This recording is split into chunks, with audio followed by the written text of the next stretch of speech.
બહુ ચર્ચિત અને વિવાદિત રહી ચૂકેલી કીર્તિ પટેલની ખંડણીના કેસમાં ધરપકડ થઈ ચૂકી છે, ત્યારે એક બાદ એક ફરિયાદો તેના વિરુદ્ધ લોકો કરી રહ્યા છે. કીર્તિ પટેલ વિરુદ્ધ લેન્ડ ગ્રેબિંગની અરજી કરનાર દંપતીએ પોલીસ કમિશનર અને કલેક્ટર પાસે ન્યાય આપવાની અપીલ કરી છે. એક બાદ એક જે ફરિયાદો નોંધાઈ રહી છે, ત્યારે વધુ એક ફરિયાદ કીર્તિ પટેલ વિરુદ્ધ નોંધાઈ છે. નમસ્કાર, આપની સાથે હું ભગવતી વિશાવડિયા.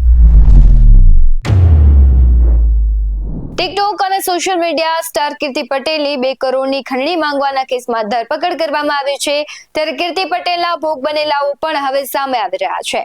કીર્તિ પટેલ વિરુદ્ધ લેન્ડ ગ્રેબિંગની અરજી કરનાર દંપતીએ પોલીસ કમિશનર અને કલેક્ટર પાસે ન્યાય અપાવવાની અપીલ કરી છે. ત્યારે દંપતીનો ફ્લેટ છેલ્લા 6 વર્ષથી કીર્તિ પટેલે પચાવી પાડ્યો હોવાનો આક્ષેપ કરવામાં આવી રહ્યો છે. જ્યારે આ બાબતે કીર્તિ પટેલની બહેનના દાવા પ્રમાણે આ ફ્લેટ તેમણે ખરીદ્યો હોવાનું જણાવ્યું છે. જો કે આ મામલે પુણા પોલીસ દ્વારા તપાસ કરવામાં આવી રહી છે અને આગામી સમયમાં કીર્તિ પટેલ વિરુદ્ધ લેન્ડ ગ્રેબિંગનો ગુનો નોંધાઈ શકે તેવી શક્યતાઓ પણ જોવામાં આવી રહી છે. વર્ષ 2019માં કીર્તિ પટેલને ભાડે રહેવા આપ્યો હતો ફ્લેટ, અને આ દંપતીએ પુણા પોલીસમાં કરેલી ફરિયાદ છે તેમાં લખ્યું છે કે ફ્લેટનું ભાડું 9,500 અને ડિપોઝિટ પેટે 30,000 રૂપિયા લેવામાં આવ્યા હતા. થોડા સમય માટે કીર્તિ પટેલ ફેમસ થઈ ગઈ હતી અને ન્યુસન્સ પણ ફેલાવા લાગી, ત્યારે તેને ફ્લેટ ખાલી કરવાનું કહ્યું. શરૂઆતમાં કોરોનાનું બહાનું જણાવતી, ત્યારબાદ અન્ય બહાના હેઠળ ફ્લેટ ખાલી ન કરતી. આ સાથે જ ભાડું પણ ચૂકવતી નથી. શું કરી રહ્યા છે દંપતી, તેના પર નજર કરીએ. માનનીય સાહેબને જણાવવાનું કે એના આજુબાજુવાળા લોકો પણ પરેશાન છે અને અમે બી અમારું કુટુંબ બી એના ત્રાસથી પરેશાન છીએ. તો એ સાહેબ અમને કોઈ પણ હિસાબે એ ફ્લેટ ખાલી કરાવી આપવા વિનંતી. એ ફ્લેટના કાગળ ટોટલી દસ્તાવેજથી મોડી અને ટોટલી ડોક્યુમેન્ટ મારા નામના જ છે, અને બધા ગવર્મેન્ટ દસ્તાવેજ છે, ડોક્યુમેન્ટ બધા મારા નામના જ છે. માનનીય સાહેબોને સર્વેને મારી વિનંતી છે કે એ બેંકના હપ્તા પણ હું ભરું છું, અને બેંક ટોટલી દસ્તાવેજથી મોડીને ટોટલી કાગળિયા મારા વાઈફના નામના છે. તો અમારા નામના છે, છતાં પણ એ દાદાગીરી કરી અને એ ફ્લેટ પચાવી પાડવા માગે છે.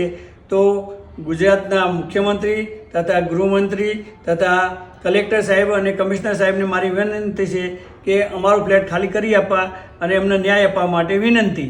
એટલું અમારી અરજી સ્વીકાર કરશો. માનનીય શ્રી સુરત શહેરના કમિશનર સાહેબ, કલેક્ટર સાહેબ, અમે તમને 2 હાથ જોડીને વિનંતી કરીએ છીએ કે અમારો ફ્લેટ જે કીર્તિ પટેલ ટિકટોકવાળી છે એને 6 વર્ષથી કબજો કર્યો છે અને ખાલી પણ નથી કરતી અને ભાડું પણ કથી આપ્યું નથી અને ઉપરથી દાદાગીરી કરે છે.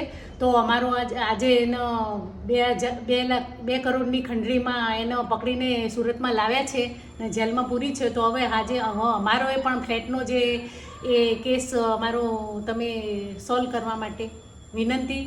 અને અમે જ્યારે ફ્લેટ ઉપર મળવા જતા ને ત્યારે દાદાગીરી કરતી અને સનુ તમારો ફ્લેટ ને એમ બધું બોલતી. આ બાબતે 2022માં પણ પુણા પોલીસ સ્ટેશનમાં અરજી કરવામાં આવી હતી. કીર્તિ પટેલ છેલ્લા 6 વર્ષથી તે આ ફ્લેટ પર કબજો જમાવીને બેઠી છે. દંપતીએ ગુજરાતના મુખ્યમંત્રી, સુરતના પોલીસ કમિશનર અને કલેક્ટરને વિનંતી કરી છે કે ફ્લેટ ખાલી કરાવી આપે અને તેને ન્યાય મળે. આવા અનેક લોકો છે જેને કીર્તિ પટેલ છે ખૂબ હેરાન કરી રહી છે. અમુક નીચે કહેવાય છે જમીન પચાવી પાડી રહી છે, ફ્લેટ પચાવી પાડી રહી છે, લોકો પાસે ખંડણી માંગી રહી છે.